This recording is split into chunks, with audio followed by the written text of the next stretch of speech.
দিবারাত্রি 24 ঘন্টা শুধু কান্দেন। সাহাবীরা জিজ্ঞেস করেন, ইয়া রাসূলুল্লাহ, ইয়া হাবিবাল্লাহ, দিবারাত্রি 24 ঘন্টা শুধু আপনি কান্দেন নবী গো? আল্লাহ রাব্বুল আলামিন কোরআনুল কারীমের মধ্যে ইরশাদ করেছেন, লিয়াগফিরা লাকাল্লাহু মা তাকাদ্দামা মিন যামবিকা ওয়া মা তাআখার। ইয়া রাসূলুল্লাহ, ইয়া হাবিবাল্লাহ, আপনার জীবনে একটা গুনাহ নাই গো নবীজি, তারপর দিবারাত্রি 24 ঘন্টা আপনি কিসের জন্য কান্দেন? আমার নবী বলেন, সাহাবী রে, আগের যুগে আল্লাহ রাব্বুল আলামিন একজন নবী দুনিয়ার জমিন থেকে যখন নিয়ে নিতেন, ইন্তেকাল করতেন, আরেকজন নবী সাথে সাথে দুনিয়ার জমিনে পাঠাইতেন। আর সাহাবীরা, আরেকজন নবী যখন মারা যাইত রে, আল্লাহ রাব্বুল আলামিন সাথে সাথে আরো 2 জন পাঠাইয়া দিতেন। এইভাবে একসাথে দুনিয়ার জমিনে শত শত হাজার হাজার নবী রাসূলরা বিচরণ করতেন। ও সাহাবীরা, এই নবীরা মানুষকে জান্নাতের পথ দেখাইতেন। একজন চলে গেলে আরেকজন দায়িত্ব পালন করতেন, তারা যেন জাহান্নামে না যায়। সাহাবীরা জিজ্ঞেস করেন, ইয়া রাসূলুল্লাহ, ইয়া হাবিবাল্লাহ, আপনি কিসের জন্য কান্দেন গো নবীজি? আমার নবী কান্দে, সাহাবীরা আমি নবী কান্দি রে। আল্লাহ রাব্বুল আলামিন আমার সম্পর্কে বলেছেন, বন্ধু গো, আপনি যখন দুনিয়ার জমিনে থাকবেন না, এই দুনিয়ায় আর কোন নবী রাসূল পাঠানো হবে না। সাহাবীরা রে, আমি নবী কান্দি, আমি নিজে ইয়াতীম নবী। আমি নবী যখন দুনিয়ার জমিন থেকে চলে যাব রে, আমার গুনাহগার উম্মতেরা ইয়াতীম হয়ে যাবে। আমার পরে আর কোন নবী রাসূল পৃথিবীর জমিনে আসবে না। আমার গুনাহগার উম্মতদেরকে জান্নাতের পথ কে দেখাবে? আল্লাহ রাব্বুল আলামিনের সাথে কে পরিচয় করাইয়া দিবে? আমি নবী কান্দি রে, আমি যখন থাকবো না, আমার অসংখ্য উম্মতেরা জাহান্নামী হয়ে যাবে। ইয়া রাসূলুল্লাহ, আর কিসের জন্য কান্দেন? আমার নবী বলেন, সাহাবীরা রে, আমি নবী আরো কান্দি রে। আল্লাহ রাব্বুল আলামিন হযরত দাউদ নবীর উপরে জাবুর কিতাব নাজিল করেছিলেন। দাউদ নবী যখন ইন্তেকাল করলেন, জাবুর কিতাবটা সাথে সাথে ধ্বংস হয়ে গেল। আল্লাহ রাব্বুল আলামিন মুসা নবীর উপরে তাওরাত কিতাব নাজিল করেছেন। মুসা নবী যখন ইন্তেকাল করেছে, তাওরাত কিতাবটাও নষ্ট হয়ে গিয়েছে। আল্লাহ রাব্বুল আলামিন ঈসা নবীর উপরে ইনজিল কিতাবটা নাজিল করেছিলেন। ঈসা নবী ইন্তেকাল করেছে রে, ইনজিল কিতাবটাও তার উম্মতেরা বিনষ্ট করে ফেলেছে। আরে সাহাবীরা, আসমানে একটা কিতাব দুনিয়ার জমিনে নাই। আল্লাহ রাব্বুল আলামিন দয়া করে, মায়া করে আমার গুনাহগার উম্মতের জন্য একটা কিতাব দুনিয়ার জমিনে নাজিল করেছেন, যেই কিতাবের নাম হচ্ছে কোরআনুল কারীম। ও সাহাবীরা, আমি নবী কান্দি রে, আমার ইসলাম ধর্মের, আমার কোরআনের, আমি আমার উম্মতের শত্রুর অভাব হবে না। ও সাহাবীরা, আমি যখন থাকবো না, আল্লাহ রাব্বুল আলামিন যদি কোরআনুল কারীমটা দুনিয়ার জমিন থেকে উঠায় আনেন, আমার উম্মতেরা কিভাবে জান্নাতের রাস্তা খুঁজে পাইবে? এমনি সময় হযরত জিবরাইল আমার নবী রাহমাতুল লিল আলামিনের সামনে দাঁড়াইছে। ইয়া রাসূলুল্লাহ, ইয়া হাবিবাল্লাহ, আপনি কিসের জন্য কাঁদেন? কিসের জন্য এত কষ্ট করতেছেন? আল্লাহ রাব্বুল আলামিন সব কিছু শুনতে পেয়েছেন। হুজুর, আল্লাহ রাব্বুল আলামিন ইমিডিয়েটলি আপনার কাছে আমি জিবরাইলকে পাঠাইছেন। জিবরাইল রে, আমার বন্ধুর কাছে চইলা যা, আমি আল্লাহ সব সইতে পারি, আমার বন্ধুর চোখের পানি সইতে পারি না। ও জিবরাইল, আমার বন্ধুর কাছে যাইয়া সান্ত্বনা দে। আমি আল্লাহ আমার বন্ধুর মনের সকল বিরহ বেদনা শুনেছি রে। আমার বন্ধু বলেছে, আগের যুগে নবী একজন চলে গেলে আরেকজন আসতো, এইবার আমার নবী চলে গেলে আর কোনো নবী আসবে না। আগের যুগে আমি আল্লাহ আসমানি কিতাব পাঠাইছি, নবীরা ইন্তেকাল করেছে, কিতাব অবিনষ্ট হয়ে গিয়েছে। ও জিবরাইল, আমার বন্ধুর কাছে যাইয়া খবরটা পৌঁছায়া দে। আমার বন্ধু যখন দুনিয়ার জমিন থেকে চলে যাবে রে, আমি আল্লাহ নবী রাসূল পাঠাবো না, তবে আমি আল্লাহ ওয়াদা দিলাম, কথা দিলাম রে, আমার বন্ধুর গুনাহগার উম্মতদেরকে জান্নাতের পথ দেখানোর জন্য আমি আল্লাহ কিয়ামত পর্যন্ত তার উপরে নাজিলকৃত কোরআনুল কারীম তার উম্মতের মাঝে রেখে দেব। জোরে কন্যা সুবহানাল্লাহ।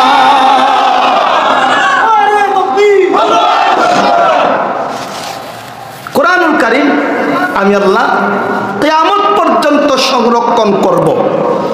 সেই কোরআনুল কারীমকে যারা ধরে রাখবে, কোরআনকে যারা অনুসরণ করবে, আমার বন্ধুর সাথে আমি ওয়াদা দিলাম,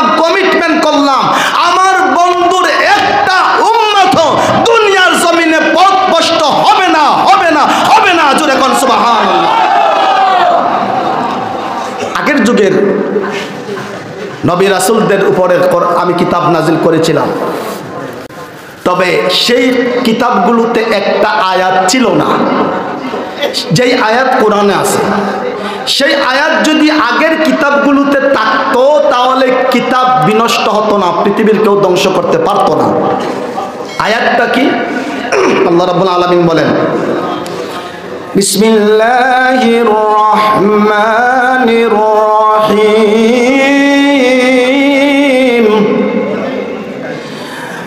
ইন্না নাহনু নাযালনা যিকরা ওয়া ইন্না লাহু লাহাফিজুন।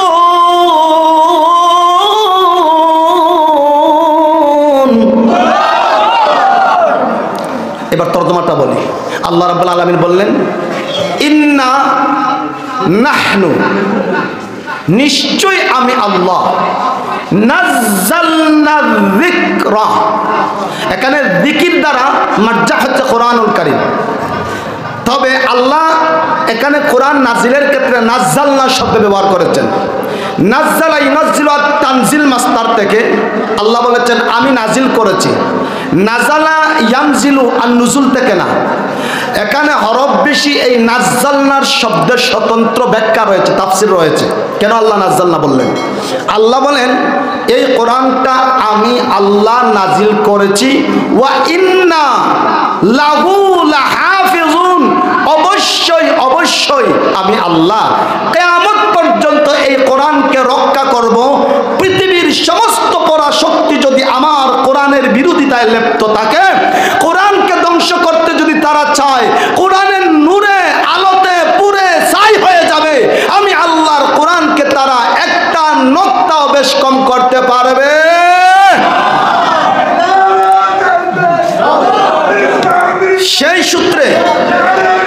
সেই সূত্রে আল্লাহ রাব্বুল আলামিন আজ প্রায় ১৫০০ বছর অতিবাহিত হয়ে গেছে।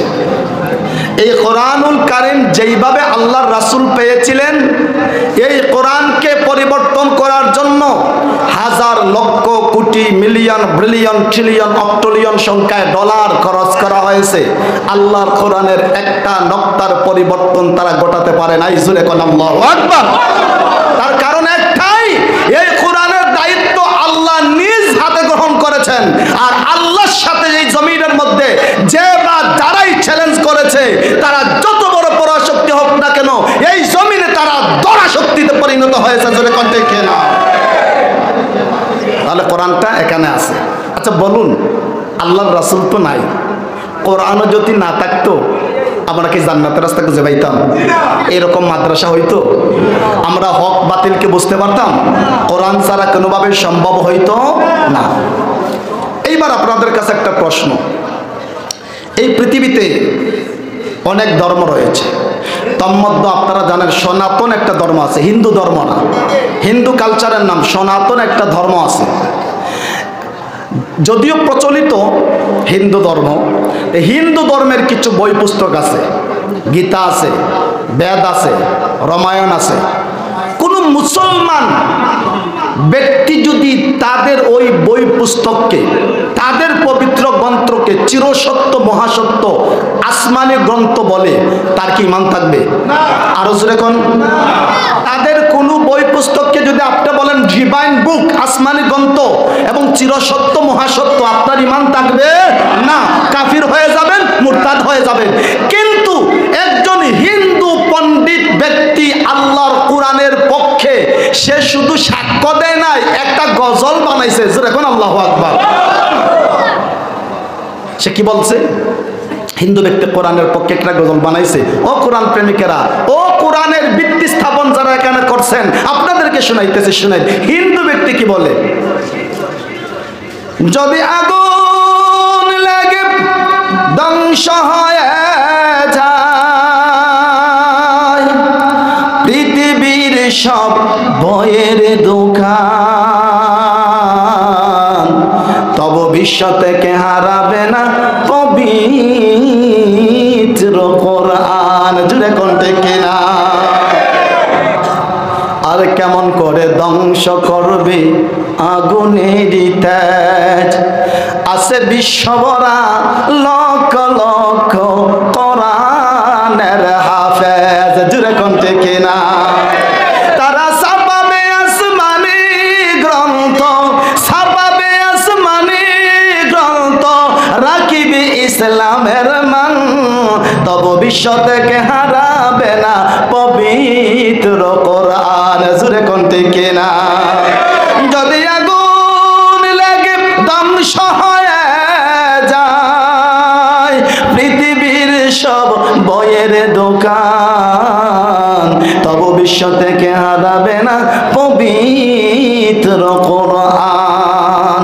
যারা কোরআন ধ্বংস করিতে চায় জানে না তাহারা, সেই কোরআনকে ফেরেশতারা দিচ্ছে যে পাহারা। জুড়ে কোন ঠিক না?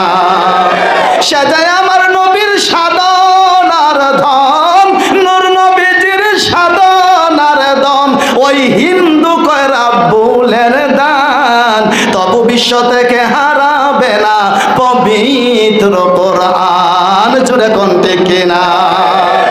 ইন্না নাহনু নাযালনা যিকরা ওয়া ইন্না লাহু লাহাফিজুন। এই আয়াতের ব্যাখ্যায় তিনি এই গজলটা বানাইছেন। নাম বলে দিতেছি, এই লোকটার নাম হচ্ছে নকুল কুমার বিশ্বাস। নাম না বললে বলবেন যে হুজুর মনে হয় বানায় দিয়েছে। যেরকম ঠিক কিনা? চিন্তা করেন, যদিও অসংখ্য নাস্তিক মুসলমানদের এই কোরআনের বাণী শুনলে অন্তরের মধ্যে অনেক সময় চুলকায়, আছে না নাই? আমি তাদেরকে বলি, তোমরা কিছু হিন্দুর চেয়ে আরো খারাপ। যেরকম ঠিক কিনা? হিন্দু ব্যক্তি বলে না না, এতটুকু শেষ না, আমি এই আয়াতের উপরে পিএইচডি করে চূড়ান্ত সিদ্ধান্ত পৌঁছতে পারলাম, এই কোরআন পৃথিবীর কোনো মানুষ, পৃথিবীর সমস্ত মানুষ যদি একত্রিত হয় কোরআনকে বিনষ্ট করতে পারবে না। তার কয়েকটা কারণ আছে। যেমন আল্লাহ সুবহানাহু ওয়া তাআলা জাবুর কিতাব দিয়েছিলেন দাউদ নবীকে, তার হাফিজ ছিলেন মাত্র একজন। তাওরাত কিতাব আল্লাহ দিলেন মুসা নবীকে, তার হাফিজ ছিলেন 4 জন। ইনজিল কিতাব আল্লাহ দিলেন ঈসা রূহুল্লাহকে, তার হাফিজ ছিলেন মাত্র একজন, তাও only one man, not to man.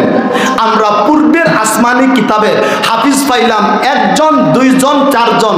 আর আল্লাহ সুবহানাহু ওয়া তাআলা আমাদের নবীকে যে কোরআনটা দিয়েছেন, আমাদেরকে যে কিতাবটা দিয়েছেন, সেই কিতাবের, সেই কোরআনুল কারীমের বর্তমান হাফিজ এই বছরের জরিফে পৃথিবীর জমিনে রয়েছে 6 কোটির চেয়েও বেশি। যেরকম সুবহানাল্লাহ। বর্তমানে পৃথিবীতে হাফিজের সংখ্যা কয় কোটি? 6 কোটি। কয় কোটি? 1,500 বছরের ভিতরে কত কোটি হাফিজ জমিনে এসেছে গিয়েছে আল্লাহ ছাড়া কেউ জানে না। কিয়ামতের আগে পৃথিবীতে কত কোটি হাফিজে কোরআন আসবে যাবে আল্লাহ ছাড়া কেউ জানে না। বর্তমানে রয়েছে 6 কোটি। এইবার পৃথিবীর জমিনে বর্তমানে অসংখ্য অস্ত্র শস্ত্র তৈরি হয়ে গেছে। আপনার এই যে অ্যান্ড্রয়েড সেট মোবাইল আছে, আপনার হাতে কিন্তু তার নিয়ন্ত্রণ নাই। 1 মিনিটে নেটওয়ার্ক বন্ধ করে দিলে আপনার মোবাইল অচল। যেরকম ঠিক কিনা? আপনার হাতে ধরতে হবে না, ছুঁইতেও হবে না। আপনার ব্যাংক অ্যাকাউন্ট আছে, আপনার ব্যাংক অ্যাকাউন্ট একদম হ্যাক করে দেবে, স্টপ করে দেবে। আপনার ব্যাংক অ্যাকাউন্ট থেকে টাকা চুরি হয়ে যায়, এরকম আছে না? তারা 1000 কিলোমিটার দূর থেকে আপনার এটা নষ্ট করতে পারে। এখন যত বড় সিকিউরিটি আপনি তৈরি করেন না কেন, সিকিউরিটি ভাঙার পদ্ধতি পৃথিবীতে আছে। আল্লাহ সুবহানাহু ওয়া তাআলা দেখলেন পৃথিবীর মানুষ তো এরকম কিছু একটা আবিষ্কার করবে, তাহলে আমি আল্লাহ কোরআনুল কারীমকে কোথায় সেভ করলে ভালো হয়? আল্লাহ সুবহানাহু ওয়া তাআলা এমন একটা জায়গায় কোরআন শরীফকে সংরক্ষণ করলেন, যেই জায়গাটার নাম হচ্ছে হাফিজ সাহেবদের সিনা। এটা চলতি বৃত্তি লাওহে মাহফুজ। আল্লাহ সুবহানাহু ওয়া তাআলা এমন একটা জায়গায় কোরআন শরীফকে সংরক্ষণ করলেন, এমন একটা জায়গায় কোরআন শরীফকে সেভ করলেন, পৃথিবীর কোন পরমাণু অস্ত্র সেই জায়গার মধ্যে আঘাত আনতে পারবে না। জোরে কোন সুবহানাল্লাহ। এমন এক জায়গায় আছে, পৃথিবীর সব দোকানপাট তোমরা জ্বালিয়ে দাও, সব কফি জ্বালিয়ে দাও, আমার ইসলামের সৈনিক হাফিজ সাহেবরা আবার কোরআন তৈরি করতে 1 সপ্তাহ সময় লাগবে না। জোরে কোন ঠিক কিনা? এইবার শুধু কোরআন তো সংরক্ষণ করলে হবে না, আল্লাহ সুবহানাহু ওয়া তাআলা কোরআনুল কারীমের অর্থ, তাফসীর, ব্যাখ্যা, বিশ্লেষণ সংরক্ষণ করার জন্য অসংখ্য অসংখ্য মুফতি, মুফাসসির এবং মুহাদ্দিস তৈরি করে দিলেন। আপনাদের মতো এইরকম মাদ্রাসা তৈরি করে। জোরে জোরে কোন সুবহানাল্লাহ। তাহলে বোঝা গেল মাদ্রাসা করেছেন, আপনাদের প্রত্যেকের সরাসরি হাত রয়েছে কুরআনুল কারীমের সাথে। জোরে কোন ঠিক কিনা? রব্বুল আলামিন কিয়ামতের মাঠ পর্যন্ত তুমি কোরআনের সাথে আমাদের সেই সুসম্পর্কটা রাখিয়া দিও। জোরে কোন আমিন।